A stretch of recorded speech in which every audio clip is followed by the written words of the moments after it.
200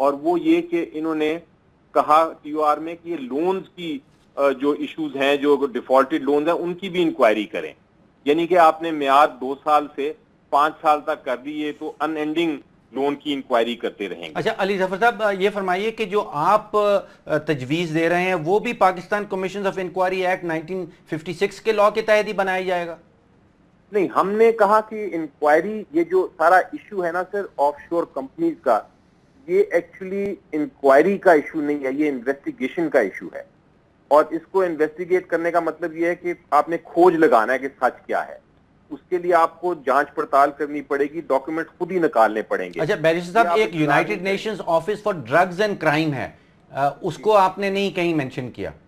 نہیں, اس کو ضرورت نہیں پڑی, کیونکہ ایک United nations convention against corruption ہے, اور یہ United nations convention against corruption کے تحت یہ اختیار دیا گیا ہے ملکوں کو, بلکہ بائنڈ کیا گیا ہے کہ اگر کوئی کرپشن کی ایلیگیشن ہو تو پھر وہ ایک دوسرے کو ڈاکیومنٹس پرووائڈ کریں. اور اس کے لیے آپ کو ایک ٹاسک فورس بنانی پڑتی ہے, جس کو آپ کو قانون کے تحت آپ کو جورسڈکشن اور پاور اور طاقت دینی ہوتی ہے کہ وہ اس کنونشن کے تحت باہر کے ملکوں سے بھی تحقیقات کر سکے. بیرسٹر صاحب, یہ ٹاسک فورس جس کا آپ ذکر کر رہے ہیں, اس کے لیے کوئی نیا آرڈیننس بھی چاہیے ہوگا؟ کیونکہ مجھے یاد آتا ہے وہ دھاندلی والا جو کمیشن بنایا گیا تھا الیکشن دھاندلی کے حوالے سے, اس میں ایک نیا آرڈیننس کی ضرورت پڑی تھی. بالکل صحیح فرما رہے ہیں آپ. ہم نے یہی سجیسٹ کیا کہ یہ ٹی او آرز ہیں, اور اس کا سمپل طریقہ یہ ہے کہ آپ ایک آرڈیننس بنا دیں, اس کے بعد یہ خود مختار انڈیپینڈنٹ انویسٹیگیشن ٹاسک فورس ہو جائے گی, اور یہ پھر خود ہی تحقیقات کرے گی. تو یہ ہم نے آئیڈیا دیا تھا, جو میرا خیال ہے کہ اونلی سولوشن یہی ہے. اور یہ ٹاسک فورس اپنے ساتھ جو فائنینشیل انویسٹیگیٹرز ہیں, جو آڈیٹرز ہیں, فورینزک آڈیٹرز, وہ سب کو اپنے ساتھ ملا کے ان کو ہائر کر کے تو یہ ایک انویسٹیگیشن کر سکتی ہے. اگر آپ ٹی او آر ہمارے آپ تک پہنچے نہیں تو میں آپ کو بھجوا دوں گا, آپ بے شک اپنی پبلک کو بھی دکھائیے. آئی تھنک یہ بہت لاجیکل اور منطقی ٹی او آر ہم نے بنائے تھے, اور یہ مجھے اسی لیے افسوس ہو رہا ہے کہ یہ حکومت اس کو فالو نہیں کیا انہوں نے. شاہ صاحب, میں ایک چیز پوچھنا چاہتا ہوں. فرض کر لیجئے کہ یہ حکومت نون لیگ کی نہ ہوتی بلکہ پیپلز پارٹی کی ہوتی, اور اسیوم ہم کر لیں for the sake of argument کہ چیف جسٹس افتخار محمد چودھری ہوتے, اور یہی خط ان کو لکھا جاتا, تو انہوں نے تو پتہ نہیں کس قسم کا جواب دینا تھا. انہوں نے تو اپنی مرضی سے جو ٹریک وہ چاہتے اس پہ چل پڑتے, اور حکومت کو ایک دبنگ قسم کا جواب بھی دے دیتے کہ یہ آپ نے ہمیں کیا خط لکھا ہے, آپ نے تو اپنے فلیٹس ایڈمٹ کیے ہوئے ہیں, اپنے آف شور کمپنیز ایڈمٹ کی ہوئی ہیں, آپ ہمیں پہلے ڈاکیومنٹس دیں ان کے بارے میں, منی ٹریل کیا ہے تو ہم اس کے بارے میں پھر فیصلہ دیں گے.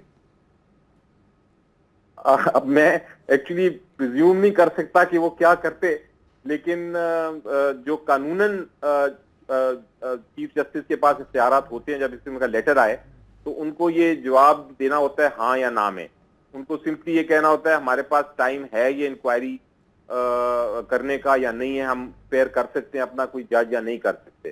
تو میرا خیال ہے آپ کو ایسا ہی جواب ایکسپیکٹ کرنا چاہیے عدالت سے, یا تو وہ اس کو ریفیوز کر دیں گے ریکویسٹ کو اور کہیں گے کہ ہمارے پاس اتنا اسپیئر ٹائم ہی نہیں, ہم بہت سارے کیسز دیکھ رہے ہیں, ہمارے پاس بیک لاگ بہت ہے, ہم اس قسم کی اوپن اینڈڈ انکوائری نہیں کر سکتے, ہم اسپیئر نہیں کر سکتے. بیرسٹر صاحب, وہ یہ نہیں کہہ سکتے کہ ہمیں ٹی او آرز منظور نہیں ہے, ٹی او آرز بدل دیے جائیں, کوئی ایسی بات نہیں ہو سکتی؟ میرا خیال ہے جو بیک آف دا مائنڈ پہ ایکسیپٹنس اور نان ایکسیپٹنس ڈیپینڈ کرتی ہے ٹی او آر پہ.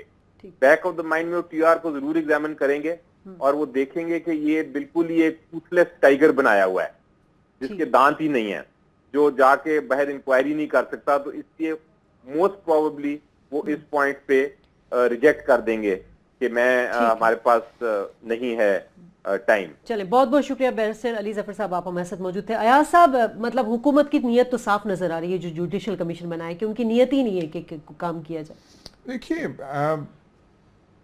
پاکستان کے تمام اہم موڑ جو ہوئے ہماری تاریخ میں, اس میں حکومتوں کا یہی رویہ تھا جو کہ نواز شریف صاحب کا ہے, وہ اس سے مختلف نہیں ہے. جب موومنٹ ایوب خان کے خلاف شروع ہوئی تھی, وہ بھی سمجھ رہے تھے کہ اسے ہم کش کر لیں گے. وہ 4 ماہ رہی تھی اور بڑی سخت تھی اور بڑی وائلنٹ ہو گئی تھی, اور خاص طور پہ ایسٹ پاکستان میں وہاں پہ جو ہے اس نے بڑا ایک شدت کا رنگ اور وہ جو ہے طریقہ اختیار کر لیا تھا. جو بھٹو صاحب کی جو موومنٹ تھی 77 میں، بھٹو صاحب نے لاکھ اسے ٹالنے کی کوشش کی. مذاکرات کے درمیان میں وہ مڈل ایسٹ کے دورے پہ چلے گئے، پھر آئے، ان کے لمبے وہ جو تھی جو جلدی ختم ہو سکتی تھی 3-4 ماہ انہوں نے گزار دیے. اور جیسے یہ کہہ رہے ہیں نواز شریف صاحب کہ میں گیدڑ بھپکیوں سے ڈرنے والا نہیں ہوں، تو بھٹو صاحب نے اپنی کرسی پہ یہ ہاتھ مارا تھا اور کہا تھا یہ کرسی بڑی، میں کمزور ہوں گا، یہ کرسی بڑی مضبوط ہے. لیکن یہاں صاحب آپ نے جو ایگزامپلز دی وہ 35-40 سال پرانی ہو گئی ہیں. پچھلے 35-40 سال میں یہاں پہ لوگ باہر نہیں نکلے. سر باہر کی نہیں، میں صرف یہ کہہ رہا ہوں کہ باہر نکلنے کا ایک انداز ہو جو 93 میں جو تھا ڈیڈ لاک غلام اسحاق اور اس کا، وہ ایک پولیٹیکل ڈیڈ لاک تھا، لیکن اس میں بھی صف بندی بالکل واضح ہو گئی تھی اور پریزیڈنٹ نے پھر ایکشن لیا تھا. اور اس میں کیا پہلے پریزیڈنٹ صاحب نے لیا تھا یا جنرل کاکڑ صاحب نے لیا؟ نہ پہلے پریزیڈنٹ نے لیا تھا، پھر سپریم کورٹ نے اوور ٹرن کیا تھا، پھر اس کے بعد ڈیڈ لاک بدستور ایک نئی شکل اختیار کر گیا تھا جس میں پھر آرمی چیف آیا تھا. تو ایسے اب ہم پھر سے ایک ڈیڈ لاک میں جا رہے ہیں. سر ڈیڈ لاک تو بنتا جا رہا ہے نا، اس میں تو آپ صرف نظر کر نہیں سکتے. بالکل. اور جوڈیشل کمیشن کی جو خامیاں جن کی طرف نشاندہی کی گئی ہے، صاف ظاہر ہے کہ حکومت کی نیت ہی نہیں ہے کہ اس معاملے کو اختتام تک لایا جائے. ناظرین بریک لیں گے اور بریک کے بعد اسی پر بات کریں گے کہ جوڈیشل کمیشن کی جو تشکیل ہے اس پر ڈیڈ لاک ٹوٹے گا کیسے. ہمارے ساتھ رہیے گا.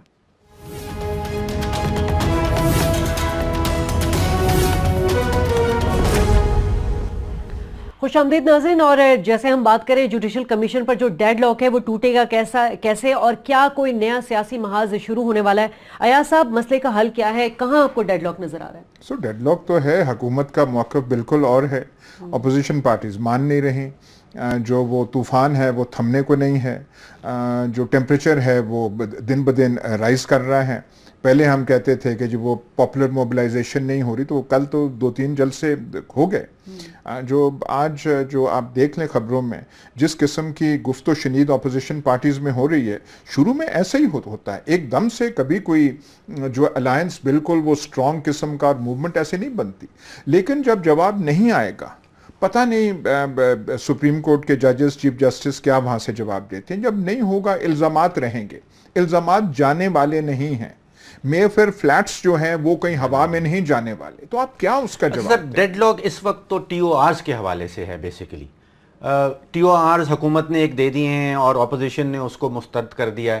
یہ پاسبلٹی تو کمپرومائز ہو سکتا ہے کہ ایک کمیٹی بنا دی جائے جس میں ممبران ہوں اپوزیشن کے بھی اور حکومت کے، اور وہ جوائنٹلی ٹی او آرز بنا لیں. سر دیکھیے مسئلہ اتنا ڈیڈ لاک کو توڑنے کے لیے مسئلہ اتنا سنگین ہے کیونکہ الزامات کی نوعیت ایسی ہے. جیسے آپ نے پہلے کہا کہ یہ کوئی الیکشن میں دھاندلی نہیں ہے کہ ووٹ اتنے گنے گئے اور اتنوں کے کاؤنٹر فوائل جو ہیں وہ پتہ نہیں کون سی بوری میں پڑے ہوئے تھے، وہ ایسا نہیں ہے. یہ ایک بالکل وزیر اعظم ان کی فیملی کے صحت کے اوپر ایک الزامات ہیں کہ آپ نے کیا کیا، اس کا جواب وہ دے پا نہیں رہے. تو اپوزیشن چاہے گی کہ جو بھی ٹرمز آف ریفرنس ہوں وہ شروع ہوں پرائم منسٹر سے. وہ تو یہ نہیں چاہے گی کہ سن 48 یا 1950 سے آپ لونز گنے کے کون سے رائٹ آف ہوئے ہیں، یہ وہ وہاں سے شروع کرے گی. یہیں پہ ڈیڈ لاک. سر ہائپوتھیٹیکلی حکومت مان جاتی ہے کہ اپوزیشن سے کہتی ہے کہ آپ اپنے ٹی او آرز بنا کے ہمیں دے دیں، وہ ٹی او آرز دے دیتے ہیں، اس کے بعد وہ ٹی او آرز چلے جاتے ہیں چیف جسٹس صاحب کے پاس.